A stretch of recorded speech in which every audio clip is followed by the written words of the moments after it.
દેશમાં અને રાજ્યમાં રેપિસ્ટ છે, કરપ્ટેડ નેતાઓ છે અને લંપક નેતાઓ છે એ જામીન ઉપર ક્યાંક બહાર રખડે છે અને તેમજ લોકો માટે જે લડે છે, સામા પવને ચાલે છે, સરકારની વિરુદ્ધ બોલે છે, એ જેલમાં સડે છે।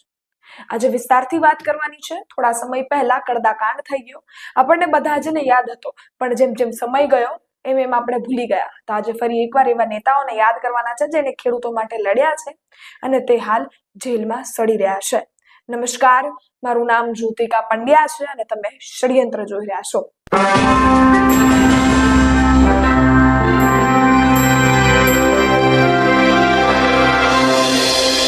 વિસ્તારથી વાત કરવામાં આવે તો થોડા સમય પહેલા કડદાકાંડ બની ગયો, જેમાં ખેડૂતોના માટે અનેક નેતાઓ છે તે લડ્યા। જે નેતાઓ છે જે સરકારની સાથે બોલે છે અને જે રેપિસ્ટ છે, જે રેપ કરે છે, જે નેતાઓ છે જે કરપ્ટેડ છે, એ બધા જ જામીન મળી જાય છે તેમને, તે બહાર રખડે છે। આ નેતાઓ જે ખેડૂતો માટે લડે છે, લોકો માટે લડે છે, સરકારની વિરુદ્ધ બોલે છે, સામા પવને ચાલે છે, તેમને જામીન જ નથી મળી રહ્યા। વાત કરીએ રાજુ કરપડા અને બીજા બધા જ નેતાઓની જે ખેડૂતો માટે લડ્યા।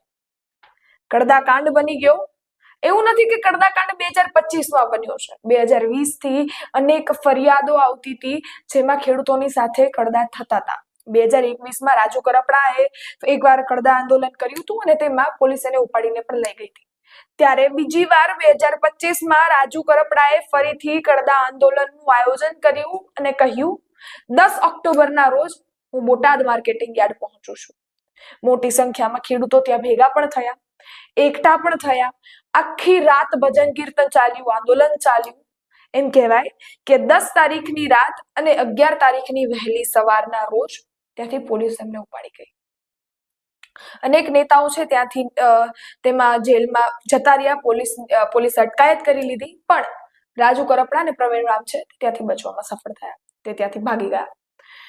પણ વાત કરીએ કડદાની, જેમ જેમ દિવસો વયા ગયા એમ એમ આપણે એ લોકોને પણ ભૂલી ગયા કે તે ખેડૂતો માટે લડ્યા હતા।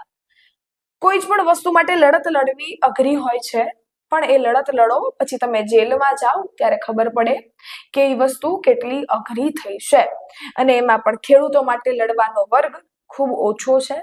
એમાં જે નેતાઓ લડ્યા છે તેને ભૂલી ગયા છો, એટલે તમે નેતાઓને ભૂલી ગયા છો, એ દિવસો ભૂલી ગયા છો, તો તમને કડદા આંદોલન શું એ પણ ભૂલી જ ગયા હશો। એટલે હું એ પણ કહી દઉં કે કડદા એટલે કે જે ખેડૂતો છે તેમના પાકને લઈ અને માર્કેટિંગ યાર્ડમાં જાય છે અને હરાજી થાય છે, ત્યારે હરાજીમાં જે ભાવ નક્કી થયો હોય એનાથી પણ ઓછો ભાવ જ્યારે ખેડૂતોનો મળે ને એને કડદો કહેવાય છે।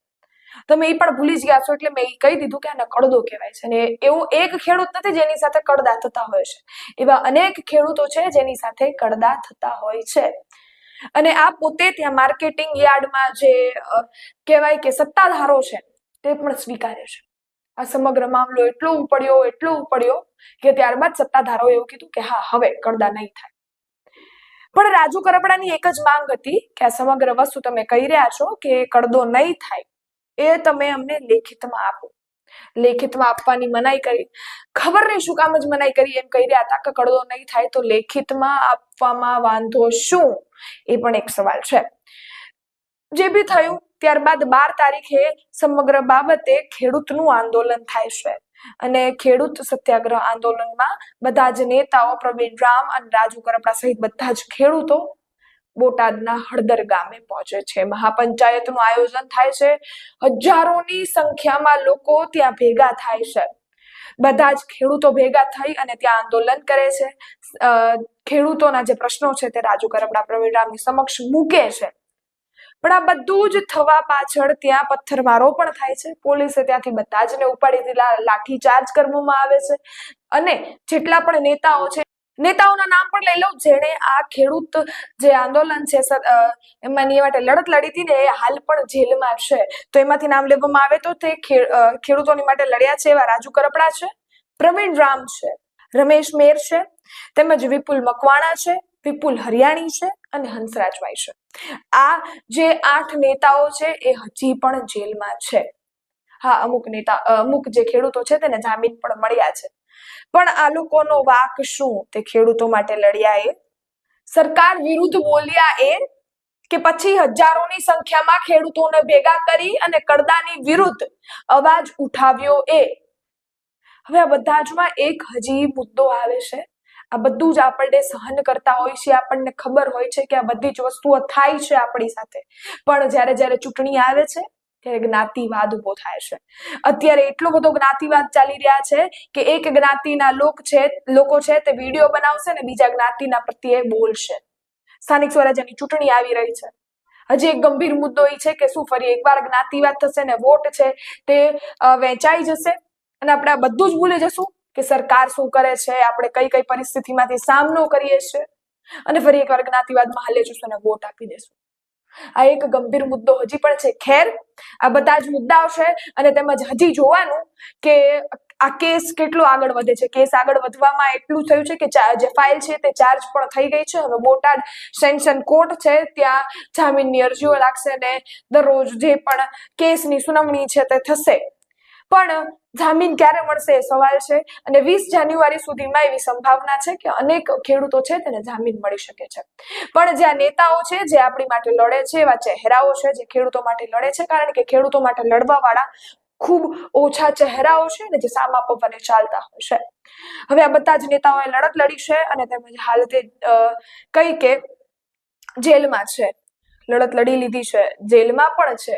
એમ બધા બહાર આવે છે ત્યારે એમ કહે છે કાંઈ વાંધો નહીં, એ સમય છે તે વીતી ગયો છે. પણ જે જેલમાં રહ્યા હોય ભાઈ એને જ ખબર હોય કે એક દિવસ ને 24 કલાક જેલમાં કેમ નીકળે છે. આ મામલે તમારો અભિપ્રાય શું છે? કડદા મામલે આપને શું કહેવું છે? આ રાજુ કરપડા અને જે બધા જ નેતાઓ છે અત્યારે હાલ જેલમાં છે તેને લઈને આપનો શું અભિપ્રાય છે? તેમને જામીન ક્યારે મળે છે? તે બધું જ અમને કમેન્ટ બોક્સમાં જણાવજો. જો તમને મારી માહિતી ગમી હોય, તમને મારો અહેવાલ ગમ્યો હોય તો આ વિડીયોને લાઈક, શેર અને સબસ્ક્રાઇબ કરવાનું ભૂલશો નહીં. નમસ્કાર, ધન્યવાદ, જય હિન્દ, જય ભારત.